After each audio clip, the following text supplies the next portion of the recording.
Mayor, council members, thank you for allowing me to speak. I'm here to make a statement on behalf of several of our local animal welfare organizations, including Crew Day Rescue, Wags and Whiskers, Save a Stray, the Pretty Pity Committee, Meows and Mutts, and myself. My name is Mallory Mangold. I'm a local attorney. I was born and raised in Mobile. I'm a foster and a volunteer with several of our local rescue groups, as well as our local animal shelters, including the City of Mobile Animal Services. Today, I want to talk about the city's plan to invest $10 million in building a new animal shelter. While I understand the intention is to improve conditions for homeless pets, I urge you to reconsider the approach, not the compassion behind it. I think we can all agree that we certainly need a new animal shelter. However, a new building alone does not solve the core problem. It just gives us a nicer place to warehouse the consequences of inaction. It's a Band-Aid on a gaping wound.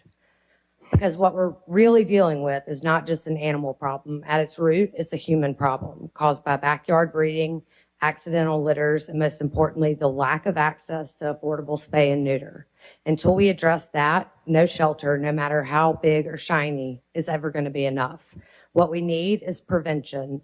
What we need is a city-supported, low-cost spay neuter program. The city must use a more data-driven approach, and the data is very clear. Cities that have only invested in infrastructure without prevention programs have seen shelter intakes surge and just continue to rise.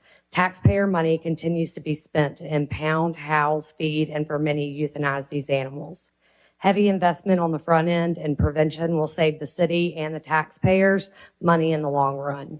Right now, Mobile County takes in over 7,000 animals a year, and at least half of those come from inside the city limits.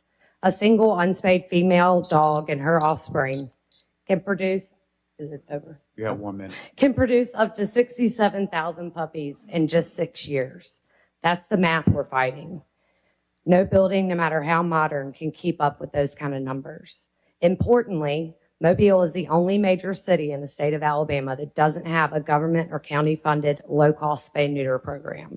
If we put even a portion of that $10 million into prevention, we can reduce intake, reduce suffering, and reduce the need for crisis housing altogether. That's how cities reduce euthanasia. That's how they stop the revolving door of suffering. Please don't mistake a shiny new building for progress. We have an opportunity to invest in solutions that actually work and build a more humane, more responsible, and more cost-effective future for Mobile. If rescues walked away tomorrow, the entire system here would collapse. Rescue groups are not a substitute for responsible city policy. They're plugging holes in a sinking ship.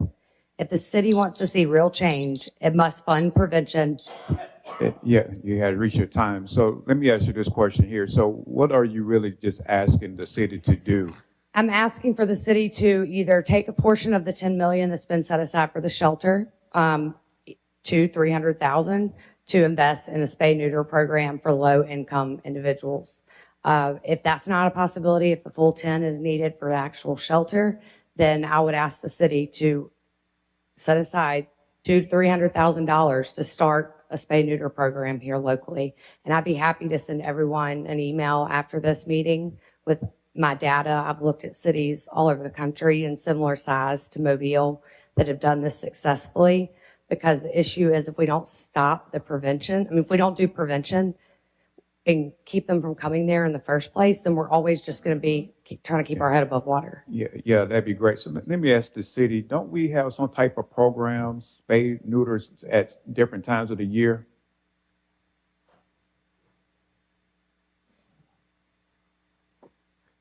While he's coming, any questions or comments from this council? Vice President and Mr. Penn. And thank you for coming. I appreciate that. And I agree with you. I know we do some spay neuter programs, but I don't think it's constant. Is it? I think that would be the question. And I appreciate the information. Before Robert starts, if you could send us maybe some other cities like size and how they have gotten this kind of a program started, so that we can look into that, if we're able to provide that sort of assistance. But I would agree, you got to stop it before it gets to the situation where we, have to deal with it on the other end. So thank you. Good morning, Council. I want to start off by saying fundamentally we don't disagree. We think that spay neuter is the long-term solution to a lot of our overpopulation problems. So we definitely do not disagree on that front. We do, through our partners, we do offer low-cost and subsidized spay neuter for publicly owned animals, but that is processed through their organization, not directly through the city. The city currently does not expend funds from the operating fund for spay neuter. Now, that is something we're looking at down the road as the years progress. I know that that Scott just talked about where we are with the budget, but that is something in the future that I'm looking at adding to our operations. Question. Hello, Mr. Carroll. You finished, Vice President? Yes, I appreciate that. I'm happy to know that you all are proactively looking at something like that. And then at the same time, Ms. Mangold, if you would send us the information, we would appreciate that. Mr. Penn and Mr. Carroll. Thank you, Mr. President. Thank you, Ms. Mangon, for coming down. My question is, have you submitted what you just shared to the administration already? All the information you just shared about the programming and opportunities. So I would love for you to submit that to them as well as us. I think that's some great information. I think the goal is to figure out how can we move forward together and what strategies and what resources.